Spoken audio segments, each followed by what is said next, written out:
Antes de começarmos, tenho um pequeno pedido. Estou tentando alcançar a marca de 1000 inscritos. É um número muito importante para mim. Por favor, clique no botão inscrever-se. Subscribe. É apenas um pequeno clique, mas para mim é uma enorme motivação para continuar criando mais vídeos. Muito obrigado a todos vocês. Você nunca foi mais do que uma substituta, Rena. Um mero preenchimento para a rainha que eu realmente desejava. As palavras não gritaram, não precisavam. Cor Iron Moon as proferiu como quem descarta um casaco que já não lhe apraz, e o som delas deslizou pela fresta da porta entreaberta, enterrando-se em seu peito como uma lâmina de gelo de inverno. Rena ficou paralisada no corredor do castelo de Ashefel, uma mão pressionada contra a pedra fria, a outra pousada suavemente sobre sua barriga, onde um segredo que carregava há 11 dias batia seu ritmo pequeno e teimoso. Ela viera contar a ele. Viera com o coração aberto como uma tola, pronta para depositar as notícias a seus pés, como se fosse um presente que finalmente o faria olhá-la como um marido deveria olhar para sua esposa. Em vez disso, ouviu-o rindo suavemente com outra mulher. O laço que a unia a ele. Aquele fio de prata que todo lobo carregava nas costelas se desfez e se desfez, retorcendo-se como um tendão esticado além do limite. Ela sentiu isso como se sente um osso quebrar antes da dor chegar. Aquele terrível instante de conhecimento antes que o corpo reaja. Sua respiração a deixou. O sangue esvaiu-se de seu rosto até seus lábios parecerem papel. Ela não caiu. De alguma forma, ela não caiu. Cumpri meu propósito, ele continuou, e ela pôde ouvir o sorriso em sua voz. A aliança está selada. As matilhas do norte estão quietas. Agora estou livre para tomar a companheira que a lua realmente escolheu para mim. A lua realmente escolheu para mim. Como se Rena não tivesse sido escolhida por nada.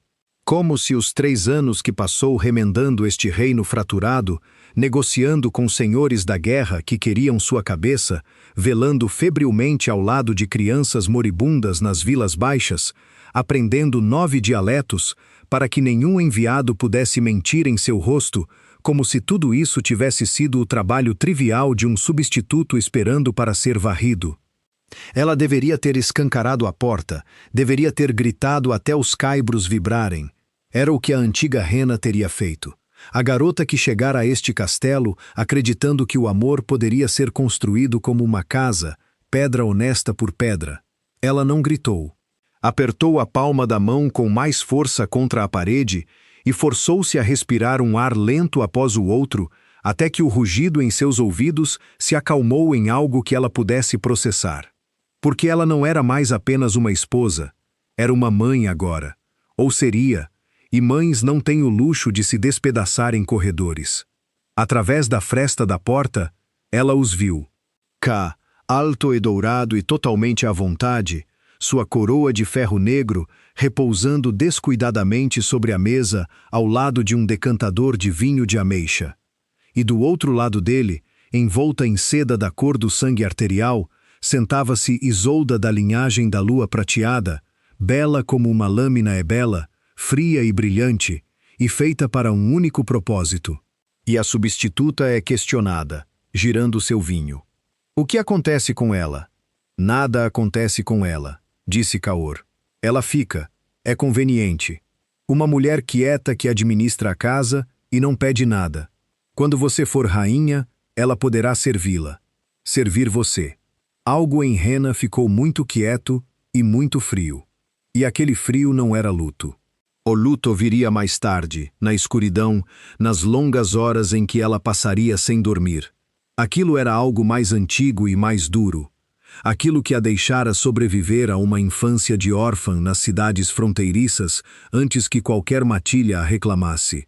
Aquela era a parte dela que contava as saídas. Ela se afastou da porta sem fazer barulho. 3 anos andando por aqueles corredores a ensinaram quais pedras rangiam, e ela evitou todas elas. Ela não chorou enquanto se movia pelo castelo. Catalogou o livro Razão do Tesouro que apenas ela mantinha equilibrado, porque Keila não podia ser incomodada com números. As dívidas que a coroa devia a mercadores que ele insultara e esquecera. As cartas das guildas orientais, dirigidas a ela pelo nome, porque era a ela que eles confiavam.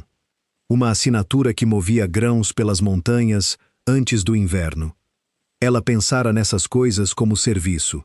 De pé naquele corredor, com o desprezo do marido ainda ecoando em si, ela começou, pela primeira vez, a pensar nelas como alavancagem. Ela alcançou seus próprios aposentos e fechou a porta, parando no meio da sala que ela nunca fora permitida chamar de lar. Chamavam-lhe a suíte da rainha. Era uma bela gaiola, tapeçarias que valiam uma vila cada, uma janela de vidro colorido que transformava o sol da manhã em joias no chão. Uma porta que trancava, ela acreditara um dia, para mantê-la segura. Ela entendia agora que uma fechadura mantém algo dentro com a mesma facilidade com que mantém algo fora. Ela colocou a mão sobre a barriga novamente. "Tudo bem", sussurrou, e sua voz não tremeu, o que a surpreendeu. "Tudo bem, pequeno. Ele não nos quer. Então, não ficaremos para ser queridas."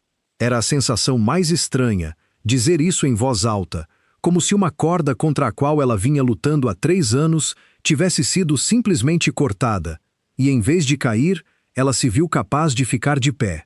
Ela não gritaria, não imploraria, não ficaria em uma sala do trono e deixaria uma bela estranha medi-la como uma serva. Ela desapareceria. Ela não levaria nada que aquele mentiroso dourado lhe dera, e ela levaria a única coisa que ele ainda não sabia que existia. E quando ele entendesse o que havia jogado fora, ela estaria tão longe de seu alcance que sua coroa não significaria nada. Ela olhou para a janela colorida, para a luz em forma de joia que se derramava pelo chão, e pela primeira vez em 3 anos, ela não viu beleza. Ela viu as grades. Rena tinha 11 dias antes que a notícia aparecesse em seu corpo, e ela pretendia ir embora em 1. Ela começou naquela mesma noite, e começou como fazia tudo, metodicamente, sem movimentos desperdiçados, porque o pânico era um luxo, e ela nunca pôde se dar ao luxo. A primeira coisa que ela fez não foi fazer as malas. A primeira coisa que ela fez foi sentar-se à sua escrivaninha, acender uma única vela e terminar o livro-razão do tesouro do trimestre, inserindo cada figura com sua mão pequena e precisa. Ela o fez porque se o deixasse desequilibrado, alguém poderia notar a lacuna mais cedo. Um livro equilibrado não atrai perguntas. Um desequilibrado inicia uma caçada. Quando os números foram fechados, ela virou a última página, e na margem onde ninguém além de um leitor cuidadoso olharia, ela escreveu uma única linha, anotando o verdadeiro estado das dívidas da coroa. Não para avisar Keila, mas para deixar um registro para que, quando o colapso viesse, e ela já sabia que viria, ninguém pudesse dizer que ela o causara. Ela aprendera há muito tempo que os descartados são sempre culpados pela ruína que apenas previram. Então ela abriu o painel atrás da tapeçaria do veado correndo. Ela construíra o compartimento secreto sozinha ao longo de 1 ano, pedras por pedras, trabalhando nas horas em que o castelo dormia, e ninguém pensou em se perguntar para onde a rainha quieta vagava. Ela não sabia quando começou, para que servia. Ela se dissera que não era nada, um hábito herdado de uma infância passada, juntando o que podia contra a fome. Mas alguma sabedoria animal mais profunda nela continuava a acrescentar, moeda por moeda, e agora ela entendia que alguma parte dela sempre soubera que este dia chegaria. Dentro do compartimento estavam as coisas que uma mulher precisa para desaparecer. Uma bolsa de prata do norte, impossível de rastrear, ganha através de seus próprios negócios privados de ervas medicinais que ela cultivara no jardim de ervas e vendera através de um mercador que nunca soube seu nome verdadeiro. Um conjunto de roupas de viagem em lã não tingida, as roupas de uma curandeira, simples o suficiente para não chamar atenção. Uma carta de passagem forjada com um selo de guilda que ela tinha todo o direito de usar porque fizera favores à guilda que eles nunca esqueceram e um pequeno pergaminho dobrado, a escritura de uma casa do outro lado do espinheiro, comprada 2 anos atrás, através de uma cadeia de intermediários tão longa que nem mesmo os espiões da lua prateada do soldado poderiam desvendá-la. Ela não planejara fugir. Queria que isso ficasse claro para si mesma, sentada ali à luz da vela. Ela construíra tudo isso como um marinheiro guarda um bote salva-vidas, esperando nunca precisar dele, conhecendo o mar. Ela amara Ká. Essa era a verdade vergonhosa que ela levaria deste castelo. Ela o amara honestamente, e ele a deixara amá-lo, e ele estava rindo disso em outro quarto. Ela tirou seus anéis. Havia 3. O anel de noivado, ferro negro para combinar com sua coroa. A aliança de casamento gravada por dentro com uma promessa que agora ela sabia que ele nunca quis dizer, e o grande safira que ele lhe dera antes dos senhores do norte, uma joia pública, algo para ser visto, ela os alinhou sobre o travesseiro da cama que dividira com ele apenas quando o dever exigia, e arrumou-os em uma linha arrumada, precisa como números em um livro-razão. Ela deixou a coroa de consorte da rainha em seu suporte. Ela deixou os vestidos de seda em seu guarda-roupa. Ela deixou os brincos de safira e os pentes de pérola e cada pedaço de ouro que lhe fora entregue como pagamento por interpretar um papel. Ela pegou o anel de sua mãe, a única coisa que trouxera para o casamento, uma aliança fina, desgastada e sem valor para ninguém além dela. E ela levou a criança. Perto da meia-noite, houve uma batida suave, 3 batidas, e uma pausa, e mais 2. E o coração de Rena apertou antes que ela se lembrasse de quem era aquele sinal. Ela abriu a porta apenas o suficiente, e Marin escorregou para dentro. A velha curandeira que ensinara a Rena metade do que ela sabia sobre ervas e feridas, a mulher que trouxera ao mundo todos os filhos nascidos em Ashefel em 40 anos e enterrara muitas de suas mães. Os olhos de Marin foram imediatamente para a fileira de anéis no travesseiro, e depois para as roupas de viagem arrumadas, e depois para o rosto de Rena, e a velha mulher não ofegou nem repreendeu, nem perguntou que loucura era aquela. Vela simplesmente pousou a cesta que carregava, juntou as mãos e disse em sua voz baixa e firme: "Então você." Ele a ouviu finalmente. A compostura de Rena, que se mantivera no corredor, no livro-razão e nos anéis, ameaçou rachar ao som daquela voz gentil. Ela engoliu. "Você sabia", disse ela. "Não foi uma acusação. Eu sabia há muito tempo o que ele é", respondeu Marin. "Eu esperava estar errada. Sou velha o suficiente para ter parado de me surpreender quando não estou." Ela atravessou o quarto e, sem pedir permissão, pousou uma mão envelhecida sobre a barriga de Rena. Seus olhos se fecharam. Um momento passou, e então as linhas profundas de seu rosto se reorganizaram em algo entre admiração e tristeza. "Ah", ela suspirou. "Então é por isso que você está fugindo agora e não há 1 ano. Você já sente isso. Eu senti o começo de 1000 vidas, criança. Esta é forte. Esta é..." Marin abriu os olhos e havia medo neles agora. Medo real. O primeiro que Rena vira. "Esta é mais do que forte. Você entende o que carrega?" "Uma criança", disse Rena. "Meu filho. O cabelo da linhagem do Iron Moon, carregado pela rainha escolhida pela lua, que ele está prestes a jogar fora por uma bruxa da lua prateada." O aperto de Marin se intensificou. "Rena, escute-me. Se a mais velha dele souber disso antes que você vá embora, ela não a deixará sair com uma bênção de curandeira e uma bolsa de prata.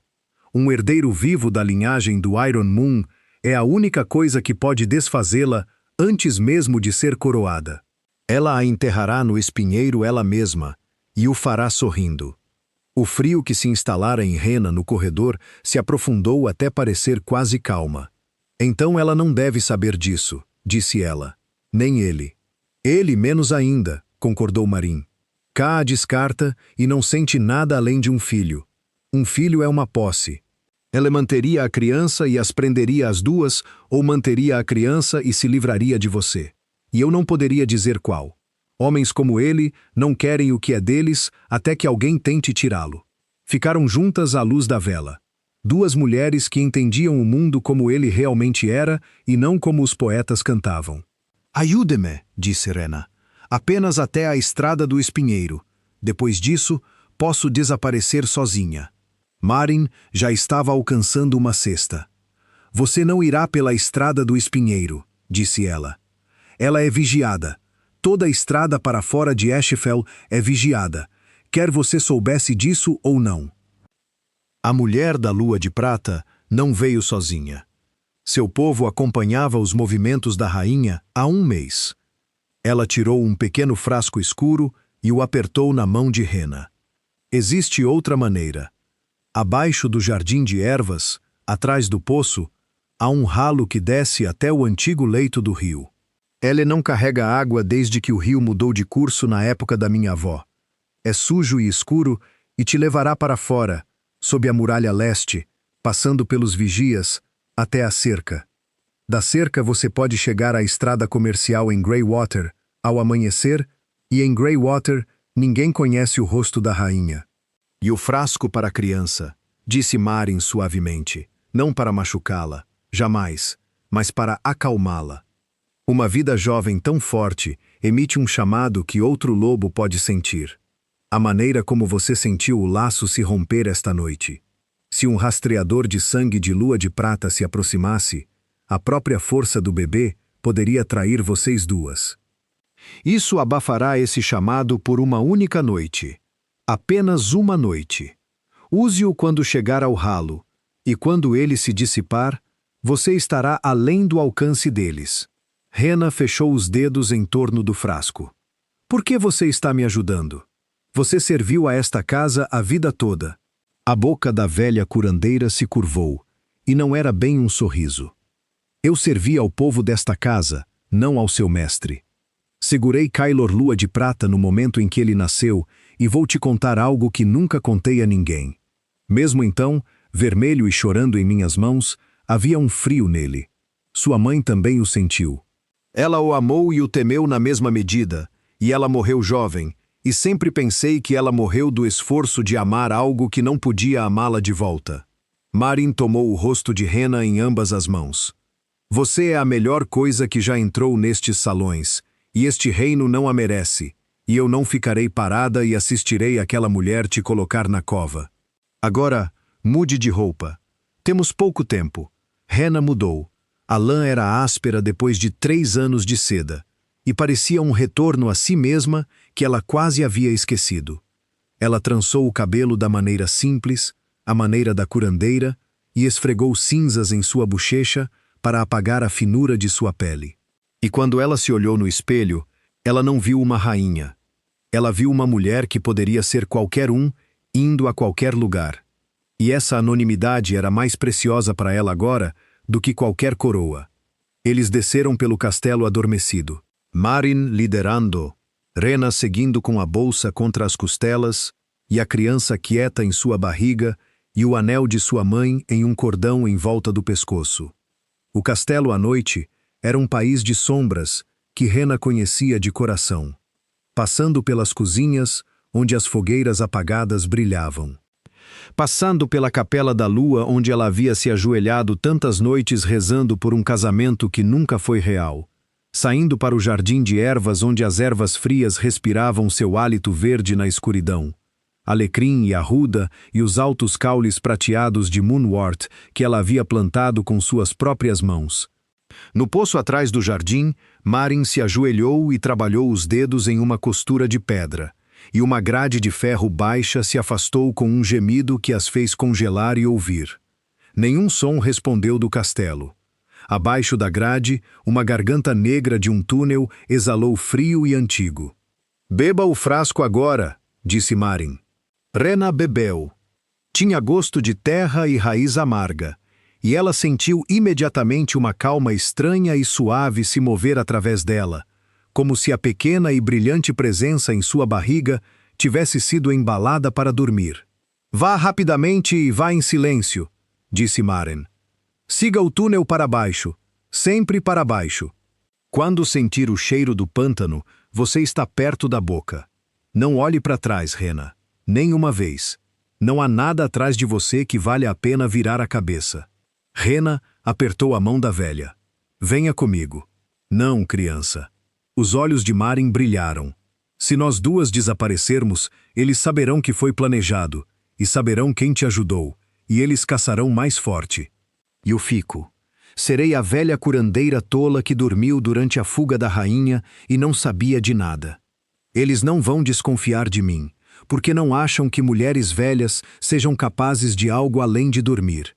Ela colocou algo por último na mão de Rena, um pequeno pedaço dobrado. O nome de um homem em Greywater. Um lobo que me deve a vida e não faz perguntas. Ele te levará até a floresta de espinhos. Agora vá. Rena se abaixou na escuridão. A última coisa que ela viu do castelo de Ashfell foi o rosto de Marin acima do grande e iluminado prata pela lua, murmurando uma bênção na antiga língua.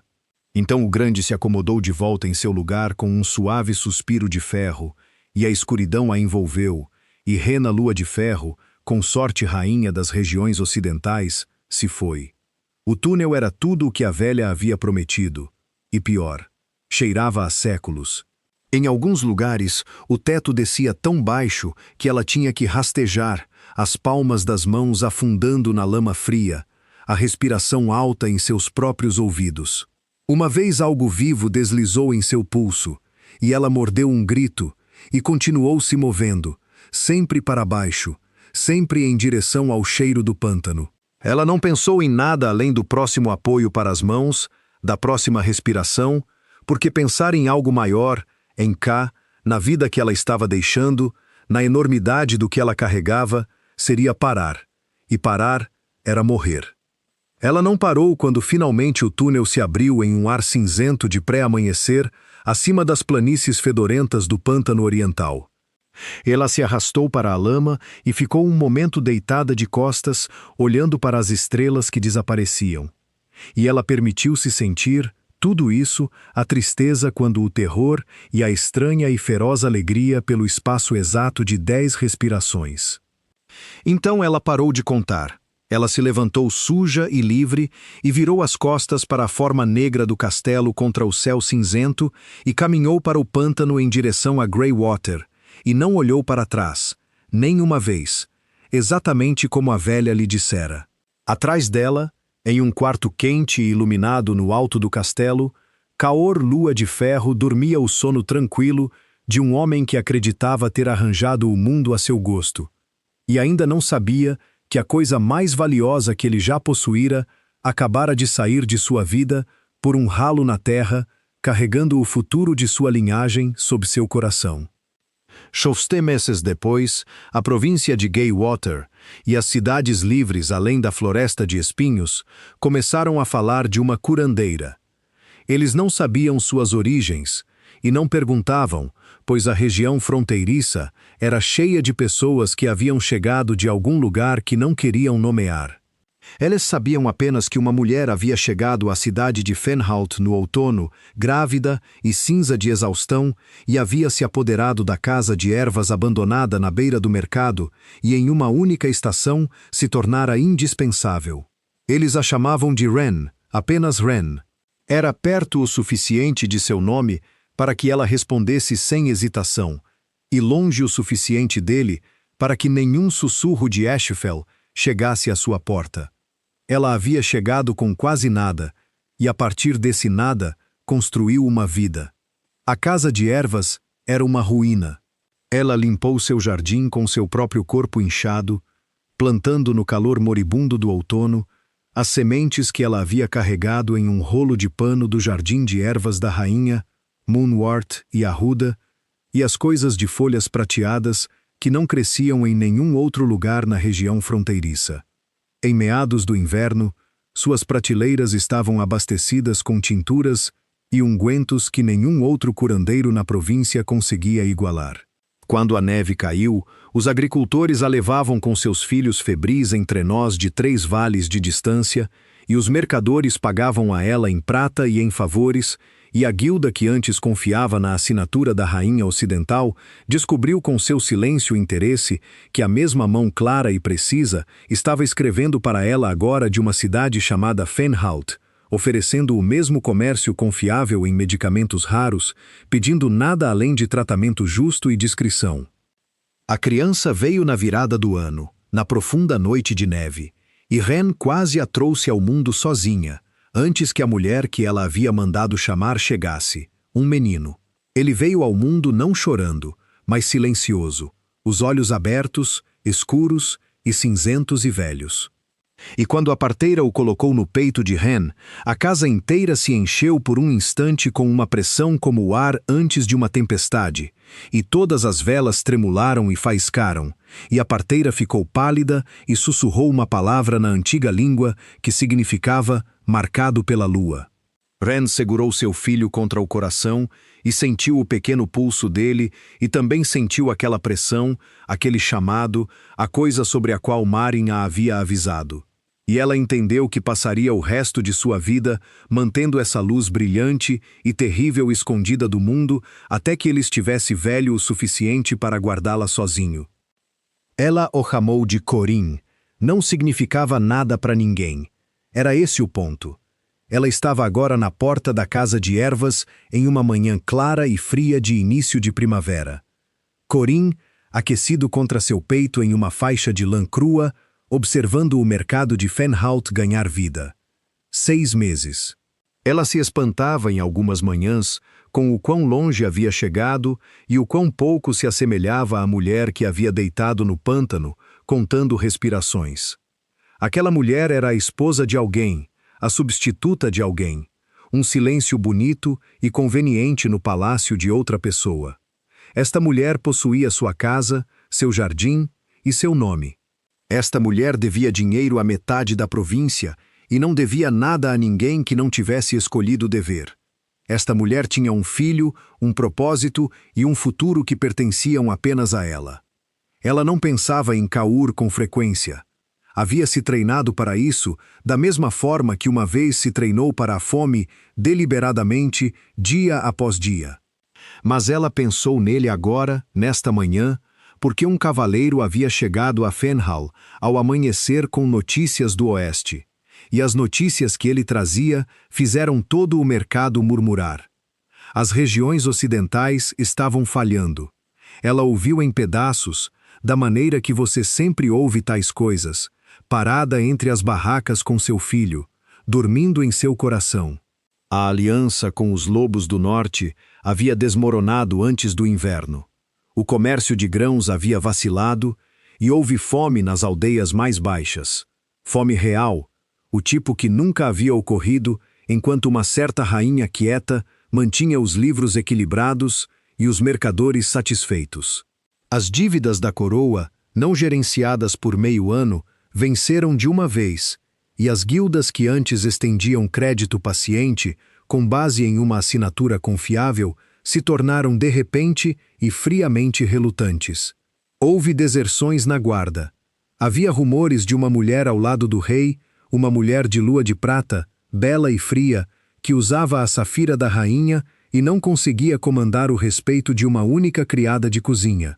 E havia rumores, mais quietos, mais feios, de uma maldição, de como a velha rainha havia desaparecido na noite como fumaça, deixando seus anéis no travesseiro, e de como nada havia dado certo em Eschefeld daquela manhã até agora. Ren ouviu, e seu rosto não revelou nada. E dentro dela algo que não era bem satisfação e não bem luto virou lentamente. Ela sabia que isso aconteceria. Ela sabia disso quando estava no corredor com o desprezo dele em seus ouvidos. Ela havia mantido os livros porque amava o reino, mesmo quando seu rei não a amava. E ela entendeu naquele momento que sem ela, toda a intrincada máquina das regiões ocidentais começaria, quieta no início, e depois de uma vez, a se despedaçar. Caor nunca aprendeu os números. Caor nunca aprendeu os nomes dos mercadores, ou as queixas dos lordes do norte, ou os 9 dialetos nos quais as mentiras são contadas. Caor, havia se casado com uma mulher que fazia tudo isso por ele e a chamava de substituta. E agora a coisa que ela substituía era a parede de sustentação de toda a sua casa. Negócios ruins no oeste, disse uma voz em seu ombro, e Ren se virou para encontrar Aldrich ali, o homem que, mais do que qualquer outro, havia tornado sua nova vida possível. Ele era um comerciante de produtos medicinais, um homem corpulento e quieto, cerca de 10 anos mais velho que ela, com fios grisalhos já aparecendo em sua barba escura, e um jeito de olhar o mundo como se ele há muito tempo tivesse parado de esperar que ele fosse justo e tivesse decidido lidar honestamente de qualquer maneira. Ele havia sido o fator da guilda em Greywater, o homem a quem a carta de Marina havia enviado, e ele não lhe fez perguntas quando uma mulher grávida coberta de lama apareceu em seu armazém com um pedaço de pergaminho e um conhecimento de curandeira que superava qualquer um que ele já tivesse conhecido. Ela simplesmente observara a qualidade de suas tinturas, dera um preço justo e, nos meses que se seguiram, tornara-se o mais próximo que ela permitira de um amigo. Péssimo negócio, concordou Ren. Dizem que a coroa ocidental vai falir antes do meio do verão, disse, observando o cavaleiro ser alimentado e interrogado do outro lado da praça. As guildas já estão se recusando a dar crédito a eles. Há uma grande reunião convocada em High Reach, o Conselho das Cidades Livres, para decidir se vamos apreender as rotas comerciais ocidentais pelas dívidas não pagas. Ele olhou para ela, e havia algo cuidadoso naquele olhar, algo que lhe dizia que ele havia adivinhado mais de sua história do que jamais dissera.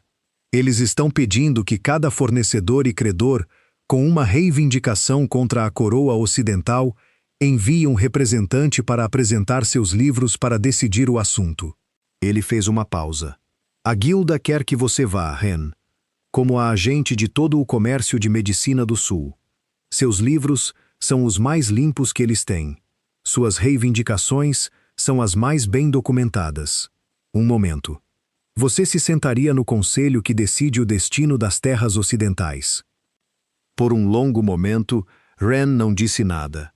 O mercado continuava ao seu redor, o comércio brilhante e comum, de uma manhã comum, e contra o peito dela, seu filho dormia, quente e pequeno, herdeiro de um trono que estava prestes a ser desmantelado pela própria mulher que o rei havia dispensado.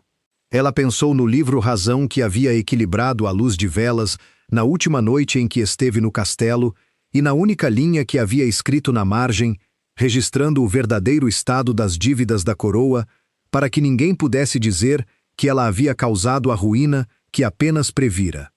Ela havia dito a si mesma naquela noite que não queria vingança. Ela havia dito a si mesma que só queria ser livre. E isso era verdade então. Mas 6 meses é muito tempo.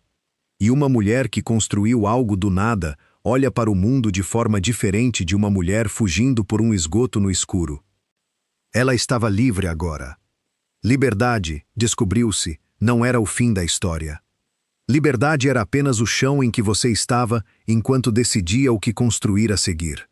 Quando é o conselho? Ela perguntou. Uma quinzena em High Reach. Aldrich a estudou. Você não precisa ir. Posso enviar outro agente. É uma estrada difícil para uma mulher com um bebê, e High Reach é cheio de homens duros. Ren olhou para o oeste, em direção às montanhas, em direção ao reino em ruínas e ao homem dourado que a chamara de conveniente. Ela pensou em Isolda, em sua safira roubada, brincando de ser rainha em uma casa cujas fundações já estavam desmoronando. Ela pensou nas aldeias mais baixas, onde as crianças passavam fome, agora que ninguém mais equilibrava o grão para o inverno. Ela pensou em Marin, para quem ela não pudera enviar notícias. Nenhuma vez, por medo de uma carta interceptada. Ela pensou em tudo isso e sentiu a velha clareza fria se instalar sobre ela como um manto familiar. Eu irei, ela disse. Ren, eu irei, Aldrich. Ela se virou para ele e o que quer que ele visse em seu rosto o fez parar. Eu tenho a reivindicação mais bem documentada nas terras do sul contra uma coroa que está prestes a cair. Seria um péssimo negócio enviar outra pessoa senão eu mesma. Ela deixou a menor ponta de ironia entrar em sua voz, seca como o inverno, e acho que estou curiosa para ver como o Oeste está sendo governado hoje em dia. Uldrich sustentou o olhar dela por mais um momento, e então inclinou a cabeça, e havia respeito nisso. O respeito limpo de uma pessoa competente por outra. Eu providenciarei a escolta, disse ele. E Ren, seja lá o que for que você não esteja me contando, e eu nunca perguntei, então não vou perguntar agora. Se você precisar de um homem nas suas costas em High Reach, eu estarei lá. Só isso. Era, ela pensou, a primeira vez em sua vida adulta que um homem lhe oferecia sua força sem esperar comandar a dela em troca. Ela sentiu algo em seu peito relaxar, algo que ela não sabia que estava apertado. Obrigada, ela disse, e significou mais do que as palavras podiam carregar.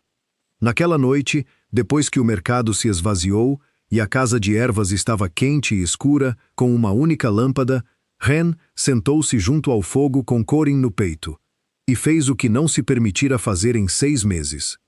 Zela pegou a escritura da cabana na mata de espinhos que nunca usara, e a carta de passagem forjada que nunca precisara, e o livro Razão Equilibrado que ela carregara para fora de Ashefel, e os espalhou sobre a mesa diante dela, os artefatos de sua antiga fuga.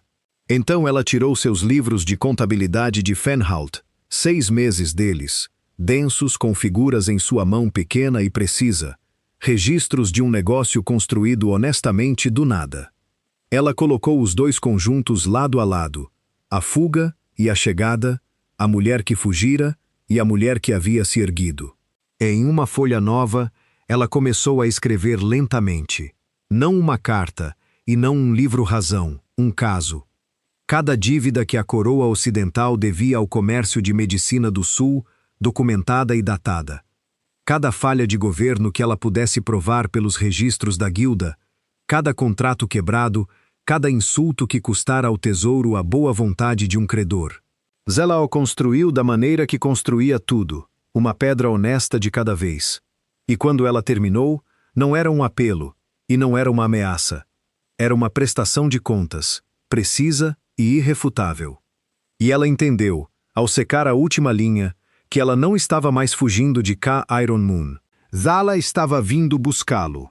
Não com um exército, não com um grito em uma sala do trono, mas com um livro-razão, com a verdade, com a própria competência que ele chamara de conveniente e descartara.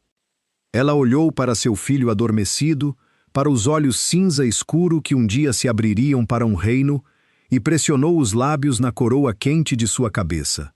Nós vamos para o oeste, pequeno, ela sussurrou. Não para implorar, para coletar o que nos é devido. A estrada para High Reach levou 9 dias.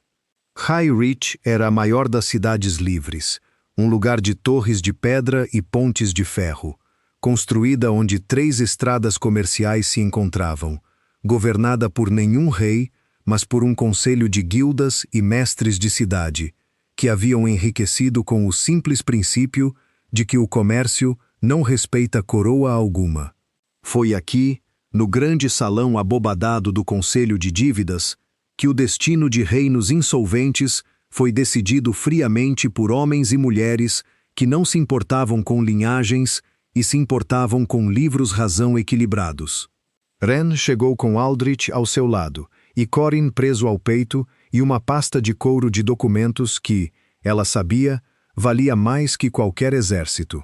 Ela se vestira com cuidado, não de seda, nunca mais de seda, mas da lã escura e fina de uma mulher de posses, uma agente de guilda, uma credora de destaque. Ela retirara a cinza do curandeiro de suas bochechas. Usava o anel de sua mãe abertamente agora em seu dedo, o único anel que possuía, e se portava pelos corredores de mármore de High Reach com uma calma ereta que chamava a atenção. Porque há uma autoridade particular que vem a uma pessoa que sobreviveu à pior coisa que poderia imaginar e descobriu que ainda está de pé. O conselho se reuniria em 3 dias. Enquanto isso, a cidade se encheu com os representantes de cada credor com uma reivindicação contra o Oeste em ruínas e com a própria delegação ocidental, vindo implorar por misericórdia, ou tempo, ou termos.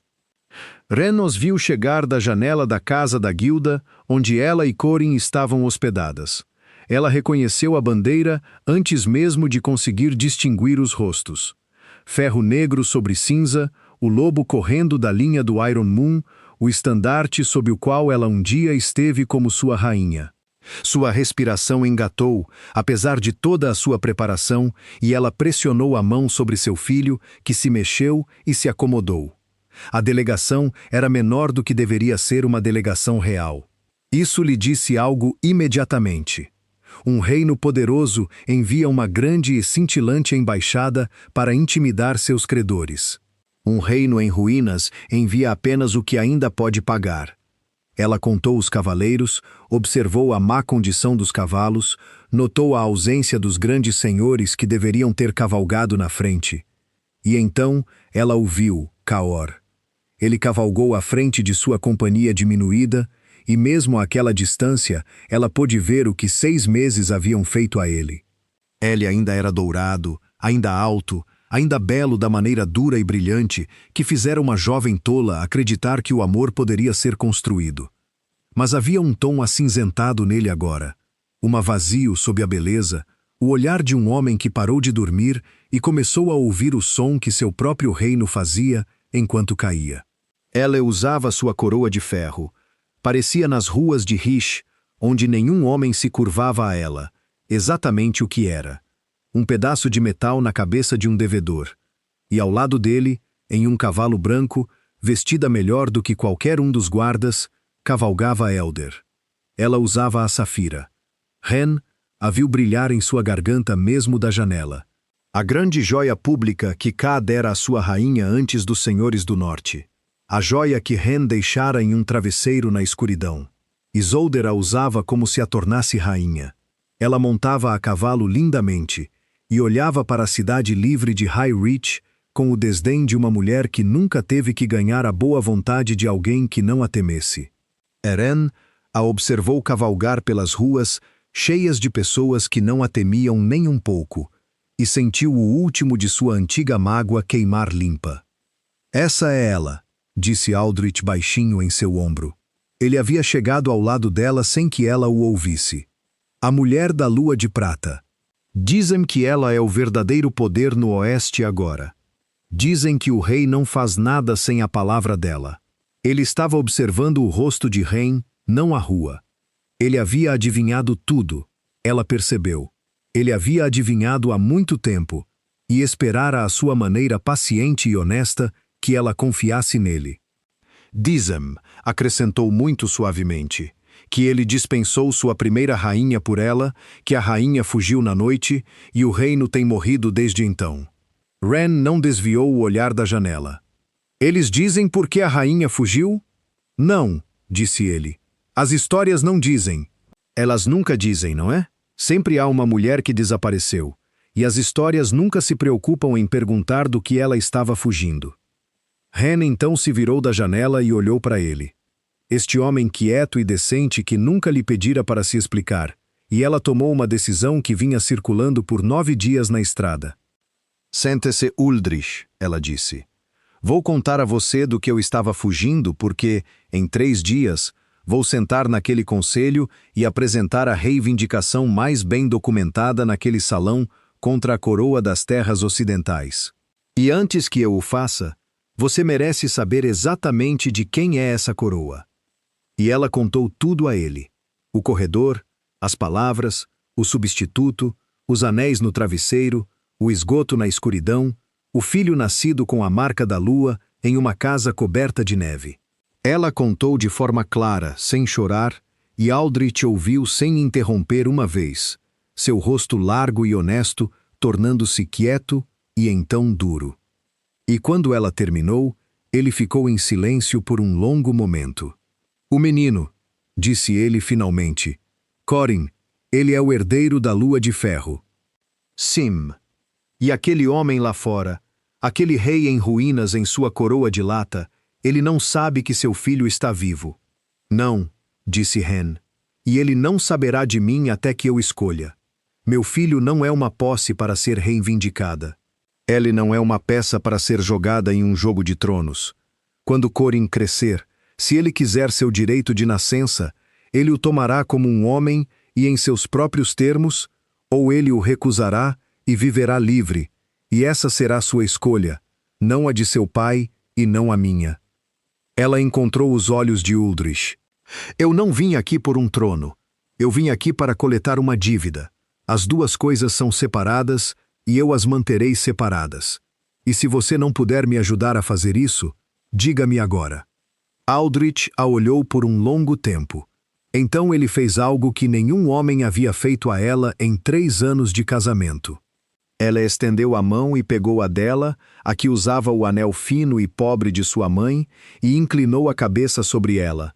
Não como um súdito se curva a uma rainha, mas como uma pessoa honesta honra outra. Eu a ajudarei a coletar sua dívida, disse ele, e guardarei seu segredo até a cova. E quando isso acabar, o que quer que você decida, onde quer que vá, eu consideraria a honra da minha vida estar sempre em suas costas. Ele se endireitou e pigarreou, e voltou a ser o negociante prático. Agora, vamos repassar seus livros-razão mais uma vez. Se vais entrar numa sala e desfazer um reino com um livro de contas, esse livro tem de ser impecável. Ren soltou uma gargalhada. Surpreendeu-a o som, baixo, real e sem esforço. A primeira gargalhada verdadeira em mais tempo do que ela conseguia lembrar. É impecável, disse. Eu mesma o equilibrei. O Conselho das Dívidas reuniu-se à meio da manhã, 3 dias depois, sob um teto abobadado pintado com as constelações pelas quais os navios mercantes outrora navegaram, numa sala tão vasta que o murmúrio de uma centena de credores subia até lá e desaparecia como fumo. Ren sentou-se entre os agentes do comércio do sul. Corin, sob os cuidados de uma enfermeira de guilda de confiança, na galeria acima. A sua pasta de couro com documentos sobre a mesa à sua frente. Usava lã escura e o anel da mãe, e uma calma que tinha passado 6 meses a aprender. Aldrich sentou-se à sua direita.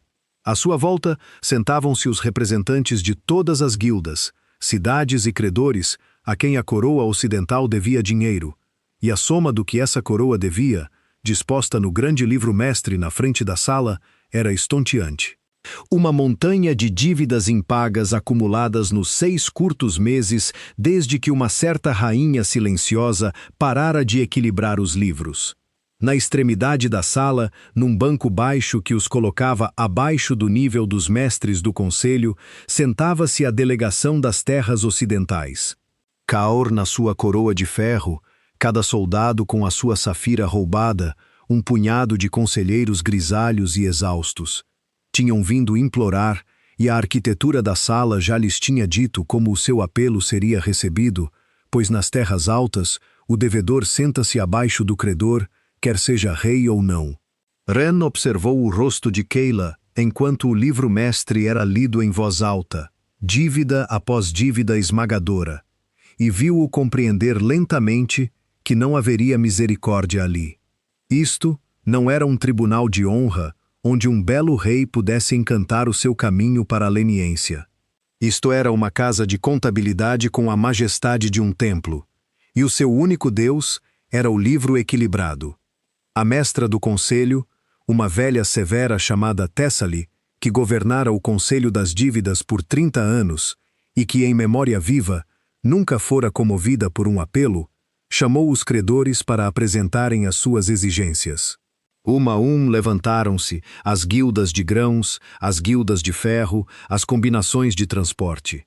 Cada um apresentou o que a coroa ocidental devia, e cada um exigiu satisfação, e Ká sentou-se abaixo de todos eles, sem resposta, porque um homem que nunca aprendeu os números não pode discutir os números.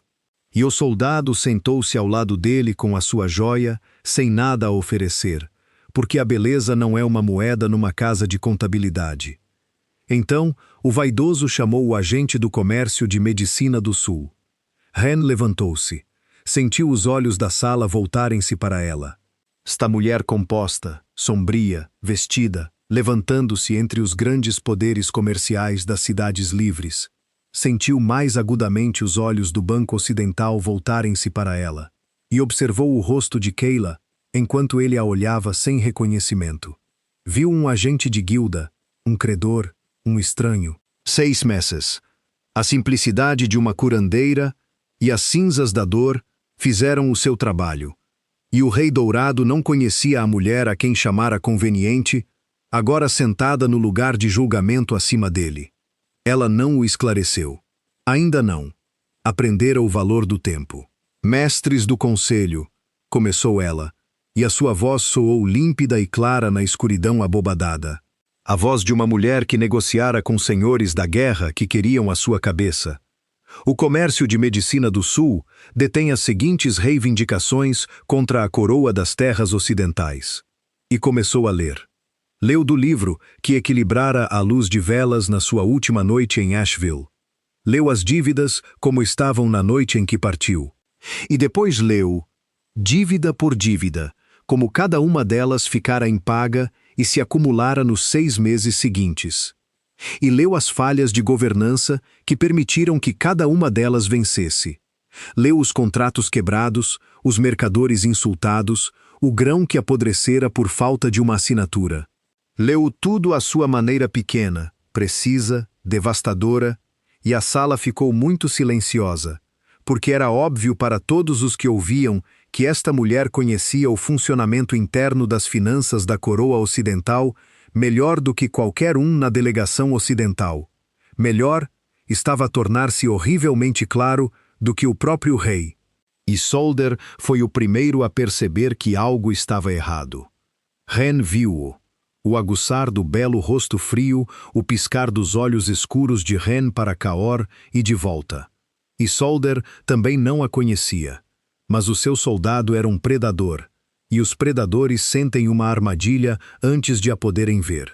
Parece, mestre Vine, disse Thessaly secamente, quando Ren fez uma pausa, notavelmente familiarizada com as contas privadas da coroa ocidental, a gente, mais do que os próprios representantes da coroa ocidental, poder-se-ia dizer. Estou familiarizada com elas, disse Ren, porque durante 3 anos eu mesma as equilibrei. As palavras caíram no silêncio, e o silêncio engoliu-as, e por um batimento cardíaco ninguém se moveu. Então Ka Iron Moon olhou para ela. Olhou verdadeiramente pela primeira vez. Ela observou o que aconteceu. Observou o rosto dourado mudar à medida que a simples agente de guilda vestida de escuro se resolvia, perante os seus olhos incrédulos, na mulher que ele deixara numa almofada na escuridão. Observou a cor drenar dele tal como drenara dela no corredor 6 meses antes, e sentiu o antigo laço partido entre eles, o fio de prata que ele cortara com o seu próprio desprezo, e não sentiu nada nele agora. Estava morto. Ela deixara-o morrer. Ela estava no lugar de julgamento acima do seu marido, e sentia apenas a clareza limpa e fria de um livro equilibrado. Rena, disse ele. O nome saiu-lhe rachado e incrédulo. Ele meio levantou-se. Rena, tu estás viva. Eu sou a agente do comércio de medicina do Sul, disse Ren, e a sua voz nem sequer tremeu. E estou a apresentar a minha reivindicação. Senta-te, Keila. Ele sentou-se. Ela observou-o sentar-se. Este rei perante quem os senhores do norte outrora se curvaram, sentou-se às 2 palavras da mulher que ele descartara, e ela compreendeu que a inversão era completa e que não lhe custara nada senão a coragem de entrar na sala. Tu conheces esta mulher? Observou Thessaly Vane, e não era uma pergunta. Ela é minha esposa, disse Kaor, e a sua voz tremeu. Minha rainha? Ela desapareceu. Passaram-se 6 meses. Pensamos que estava morta. Procuramos. Eu não estava morta, disse Ren. Eu estava a construir o negócio cuja reivindicação apresento agora. E eu nunca fui tua rainha, Kaor. Tu mesmo me disseste. Eu era uma substituta, uma placeholder, conveniente. Ela deixou as palavras caírem da maneira que ele outrora as deixara cair, claramente, friamente, e observou-as atingi-lo, e observou um soldado ao lado dele ficar rígido à medida que a forma do desastre se tornava clara. Ouvi-te dizer isso na noite antes de partir, através de uma porta entreaberta. Disseste à mulher ao teu lado que eu servira o meu propósito e que poderia ficar para a servir quando ela fosse rainha. Ren virou-se finalmente para olhar para a sua mais velha, e sorriu, e não foi um sorriso caloroso. Essa é a minha safira que estás a usar. Deixei-a numa almofada porque não queria nada que ele me tivesse dado. Podes guardá-la. É a única coisa nesta sala que sairás com. A sala ficara completamente silenciosa. Uma centena de credores e mestres de cidade observavam o drama desenrolar-se com o fascínio de pessoas que lidam o dia todo com números e não estão habituadas a vê-los ter rostos tão humanos. Mestre Vayne, disse Ren, virando-se de volta para o conselho. Apresento a minha reivindicação contra a coroa ocidental e peço a este conselho um julgamento. Mas direi mais uma coisa, e não faz parte da minha reivindicação, e podem ponderá-la como acharem conveniente. Ela olhou ao longo da sala para Caor Ironmoon. Este reino não está a falhar porque foi amaldiçoado. Não está a falhar porque a sua rainha desapareceu. Está a falhar porque o seu rei nunca aprendeu a governá-lo, e nunca teve de o fazer, porque outra pessoa o governou por ele e não pediu nada. E ele confundiu o seu silêncio com a sua insignificância e deitou-a fora. As dívidas que ouviram ler hoje não são obra do azar, são o custo exato e previsível de um homem que não soube o que tinha até que ele saiu pela escuridão. Ela fez uma pausa. Eu documentei isso também, na última noite em que guardei os seus livros. Escreve na margem o verdadeiro estado das suas dívidas, para que ninguém pudesse dizer que eu causei a ruína que previra. O livro está perante vós. A minha mão, a minha data, 6 meses. Leiam-no e verão que disse a verdade então. E estou a dizê-la agora. Thessaliain chamou o livro. Foi trazido. Ela leu a nota na margem no seu devido tempo e depois olhou para cima e pela primeira vez em memória viva, algo como respeito moveu-se no rosto severo e velho. Este é, disse ela lentamente, o relato mais completo e honesto das finanças de uma coroa que vi apresentado em 30 anos neste conselho. E foi escrito por uma rainha que depois desapareceu na escuridão, em vez de permanecer onde fora insultada. Ela pousou o livro. A gente, disse, o conselho considerará a sua reivindicação, mas tem uma pergunta para si primeiro, e não é uma questão de números. Ela inclinou-se. O que é que realmente quer? Pois não veio aqui como uma mulher que quer dinheiro. Veio como uma mulher que quer algo muito mais difícil de pesar. Ren ficou em silêncio por um momento. Era a verdadeira pergunta, aquela por baixo de todas as outras, e ela sabia que viria, e tinha passado 9 dias na estrada a decidir como responderia. Quero o que me é devido, disse finalmente. Não a coroa. A dívida da coroa é uma questão de números, e aceitarei o julgamento do conselho sobre isso, seja ele qual for. Ela olhou para Kior, e a sua voz, quando veio, foi calma e terrível, e inteiramente desprovida de crueldade. Quero que seja registrado no registro deste conselho que dura mais que os reis, que as terras ocidentais foram salvas e governadas por 3 anos por uma mulher que o seu rei chamou substituta. Quero que seja escrito onde não possa ser apagado para que, quando as histórias forem contadas, e serão contadas, ninguém possa dizer que ela desapareceu sem razão ou que o reino caiu por acaso. É isso que quero, não ouro. A verdade no livro onde não pode ser apagada. Ela fez uma pausa. O ouro descobri, já não preciso. Construí o meu próprio. Durante um longo momento, Thessaly Vayne observou-a. Então a velha mestra do conselho fez algo que fez toda a sala prender a respiração. Levantou-se do seu assento. Ela, perante quem os reis se sentavam abaixo da sal, e inclinou a cabeça para a mulher vestida de escuro, que estava entre os agentes do comércio do sul. Será registrado, disse ela. Cada palavra. Que o registro o mostre. E o registro mostrou-o. O julgamento do conselho sobre a coroa ocidental, que veio no dia seguinte, foi tão frio e exato como tudo o resto naquela sala de livros equilibrados. As dívidas eram reais e vastas, e não havia misericórdia na casa de contabilidade para um devedor que não podia pagar. O conselho apreendeu as rotas comerciais ocidentais, em substituição de pagamento, nomeando mestres de guilda para as administrar até que as dívidas fossem liquidadas, o que as vozes mais secas na galeria estimaram que levaria a melhor parte de uma geração. A coroa das terras ocidentais manteria o seu castelo, o seu título e a sua dignidade, tal como restava dela. Mas não manteria mais nada. A sua riqueza, as suas estradas, o seu comércio, tudo passou para as mãos frias e competentes das cidades livres.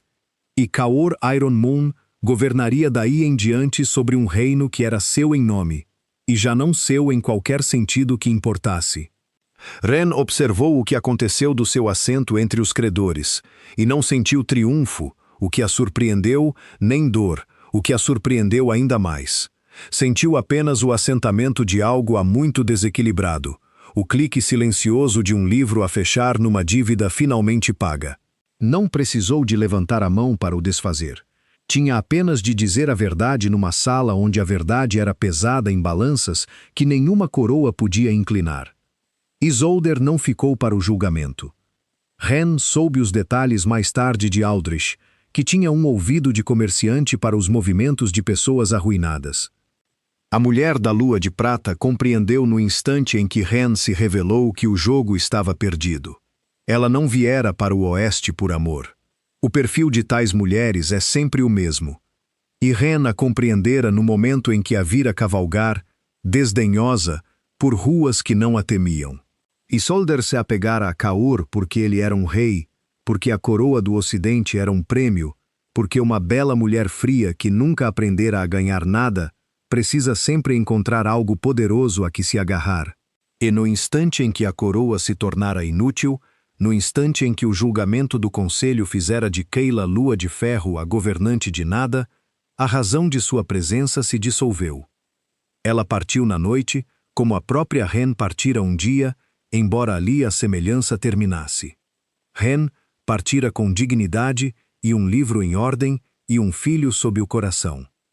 Isa partiu com a safira que roubara, e o que mais de valor pudesse carregar, e deixou uma nota que não era uma nota de amor, apenas de partida, e cavalgou para o leste em direção a qualquer outra coisa poderosa que pudesse encontrar a que se agarrar antes que sua beleza desvanecesse e o mercado para ela se fechasse. Ela levou a safira.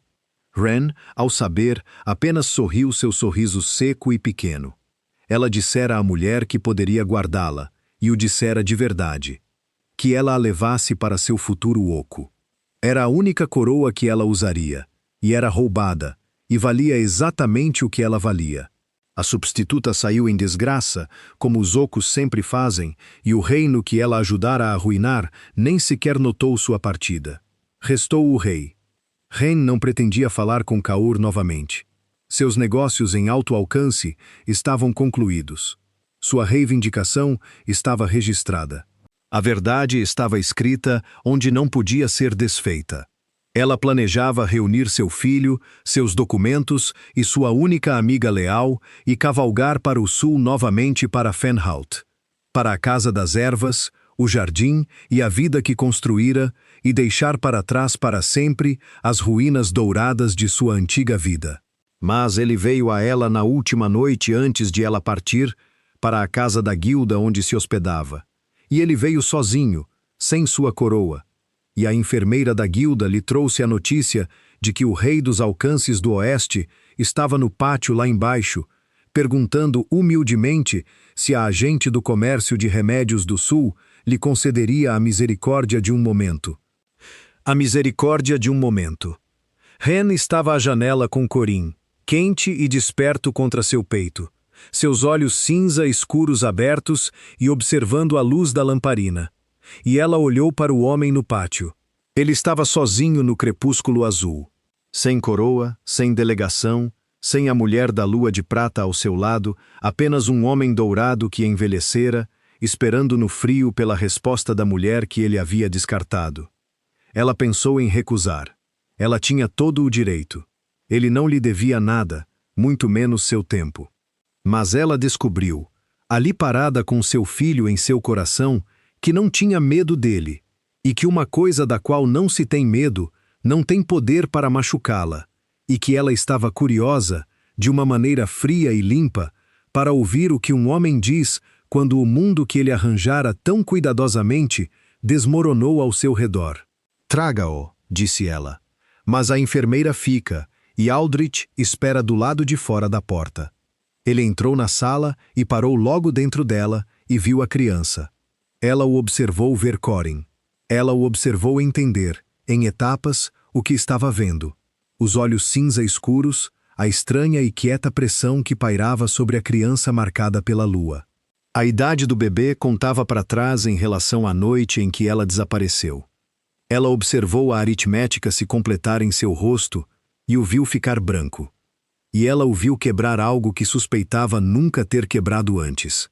Porque cá Lua de Ferro, nunca em sua vida, perdera verdadeiramente nada até este momento em que compreendeu que perdera tudo e o fizera a si mesmo. Um filho, sussurrou ele. Rena, seu nome é Corin. Eu disse que ele é meu. Isso é tudo que você precisa saber dele. Ele é meu filho. Ká deu um passo à frente e algo feroz e desesperado surgiu em seu rosto devastado. A fome possessiva da qual Marin a avisara há uma vida.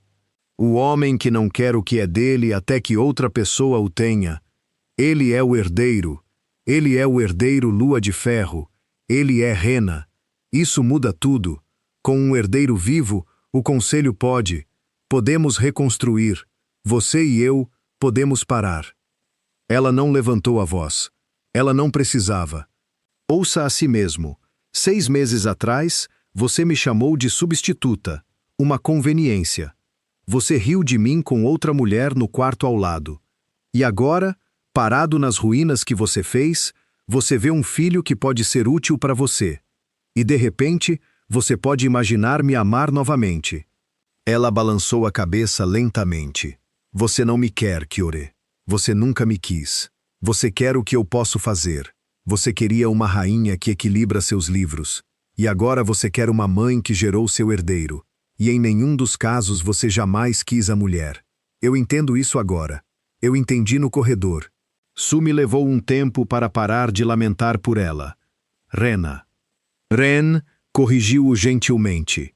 Meu nome é Ren. Agora, Rena era uma mulher que acreditava que o amor poderia ser construído por uma pessoa carregando todas as pedras. Ela morreu em um corredor há 6 meses e eu não sinto falta dela. Ela atravessou até ele então, e não vacilou, e olhou para o rosto que um dia amara com todo o seu tolo e aberto coração.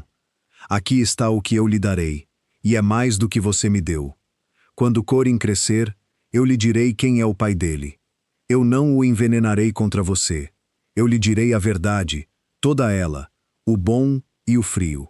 E eu o deixarei decidir por si mesmo se ele quer um pai, ou um direito de nascença, ou nenhum dos dois. Essa escolha será dele, não sua, não minha. Dele. Ela deu um passo para trás. Essa é a única reivindicação que sua linhagem terá sobre meu filho. Sua própria livre vontade quando ele for velho o suficiente para usá-la. Kaur ficou à luz da lamparina, um rei de nada, e chorou. E ela o observou chorar sem ódio e sem amor, apenas com a misericórdia calma de uma mulher que finalmente pousou um peso que carregara por tempo demais. Vá para casa, Ká, disse ela. Governe o que restou para você. Aprenda os números. Aprenda os nomes. Torne-se, se puder, o homem que deveria ter sido. É o único trono que ainda lhe está aberto. E ela se virou dele e ergueu seu filho contra o coração e não olhou para trás, nem uma vez, assim como uma velha a ensinara no escuro. Ela cavalgou para o sul ao amanhecer com Aldrich ao seu lado e Corin dormindo em seus braços em direção ao jardim, a casa das ervas e a vida que era inteiramente dela. Portanto, Lembre-se disto. Onde quer que você esteja, de que porta você está ouvindo alguém lhe dizer quanto vale, você nunca é a substituta em sua própria história. Caminhe sua própria estrada, construa sua própria vida e nunca, jamais, olhe para trás. Obrigado por ouvirem até o final deste vídeo. Eu realmente valorizo cada momento que vocês passaram aqui comigo.